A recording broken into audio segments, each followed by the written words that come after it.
जय श्री कृष्णा दोस्तों, किशोरी क्रिएशन से मैं सपना शर्मा आप सभी का हार्दिक स्वागत करती हूँ आपके अपने चैनल पर।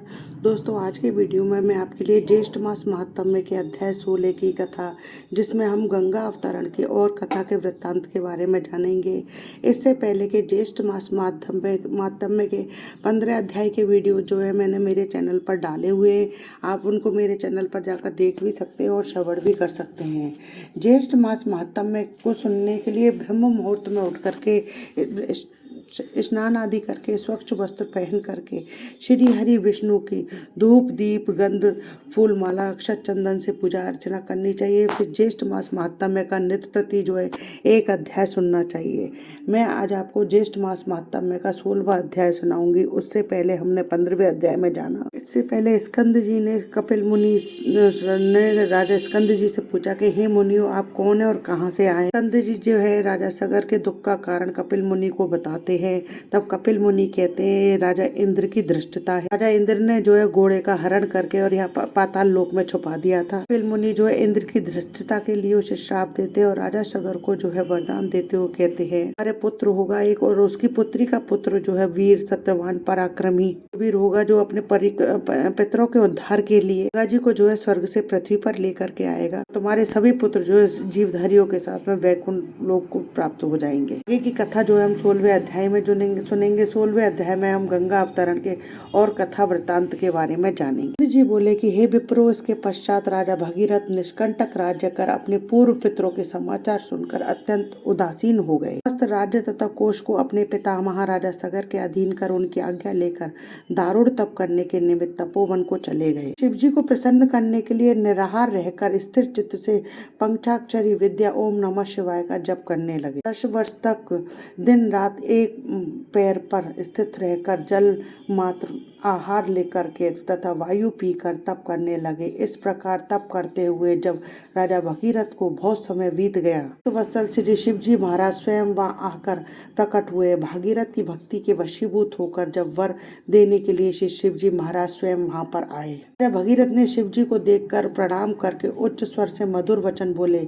भगीरथ कहने लगे, हे शिव शंभु, आपको नमस्कार है। सुखों को देने वाले जगन्नाथ, आपको नमस्कार के विश्व के सर्जनहार रजोगुण स्वरूप आपको नमस्कार है। पालनहार हे सतुगुण स्वरूप आपको नमस्कार है। के पालनहार कर्मों के फलदाता मुक्ति भोग्य पदार्थ और मुक्ति के दाता मान कर्म वचन स्वस्थ सबके स्वरूप भशीभूत आपको नमस्कार। को अंतर रोककर अंतर ध्यानशाली योगी लोग इस निरोग शंभु को देखते हैं, उन सदा शिव को सदैव नमस्कार है। स्कंद जी बोले कि हे ब्राह्मण, इस प्रकार भगीरथ जी की स्तुति से प्रसन्न होकर शिव जी बोले कि हे राजन, हम तुमसे बहुत प्रसन्न है, तुम वर मांगो।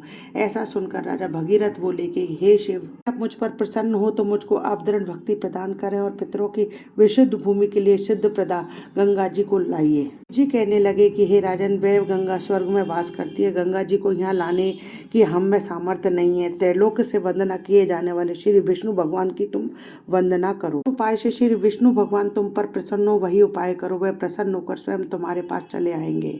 हम उस परम गुप्त व्रत को तुमसे कहेंगे। प्रथम सूर्यपुत्र ने भगवान विष्णु की स्तुति की और नमस्कार कर उनको प्रसन्न किया। प्रसन्न होकर भगवान विष्णु ने उन योग्य व्रत को करने के लिए उनसे कहा और उसकी विधि आदि भी समझाई। पश्चात बहुत दिनों तक भगवान विष्णु ने उस व्रत को गुप्त रखा। उस समय उस व्रत को मैं तुमसे कहता हूँ, तुम विधि पूर्वक उस व्रत को करो। ज्येष्ठ मास में प्रातः काल उठकर विधि पूर्वक स्नान करो तथा कम वामन भगवान का पूजन करो, पंचाग्नि का सेवन करो, ब्राह्मणों को दही चावल का दान और श्रेष्ठ जलदान करो। इस प्रकार 1 मास तक व्रत करने से भगवान प्रसन्न होंगे और समस्त पापों का नाश करने वाली उस स्वर्ग वाहिनी गंगा को लाएंगे। शिव जी के वचनों को सुनकर राजा भगीरथ ने शिवोक्त व्रत को किया। उस व्रत के अनुष्ठान मात्र से श्री विष्णु भगवान राजा भगीरथ के समीप आ गए। उन भगवान विष्णु को स्तुति तथा नमस्कार कर उससे परम पावनी गंगा जी के लिए राजा भगीरथ ने याचना की। विष्णु भगवान बोले कि हे भद्र भागीरथ, तुम मंदाकिनी के पवित्र तट पर तुम मेरे साथ चलो। वहां चलकर जप तप हवन स्नान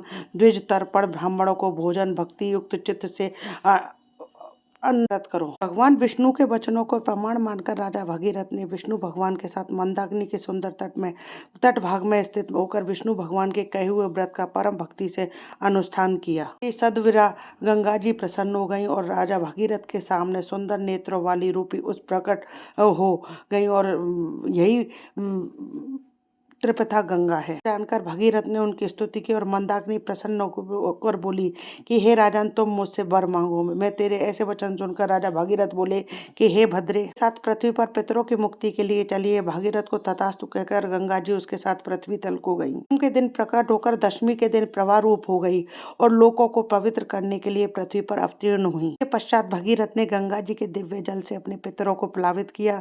गंगा जल से प्लावित वे सब भस्म राशि सगर के पुत्र दिव्यांग देहधारी होकर वैकुंठ को गए। श्री ज्येष्ठ मास महात्म में गंगा अवतीर्ण 16 अध्याय संपूर्णम। दोस्तों, यदि आपको मेरा ये वीडियो पसंद आए तो प्लीज़ मेरे वीडियो को ज़्यादा से ज़्यादा लाइक और शेयर कीजिए अपनी फैमिली और फ्रेंड में। यदि आपने अभी तक मेरे चैनल को सब्सक्राइब नहीं किया है तो उसे सब्सक्राइब करना ना भूलें। पास ही में बेल आइकन को दबाएं जिससे मेरे आने वाले हर नए वीडियो का नोटिफिकेशन आपको मिल जाए। हिंदू धर्म, रीति रिवाज, कथा कहानी जानने के लिए मेरे चैनल पर बने रहने के लिए बहुत बहुत धन्यवाद। जय श्री कृष्णा। राधे राधे।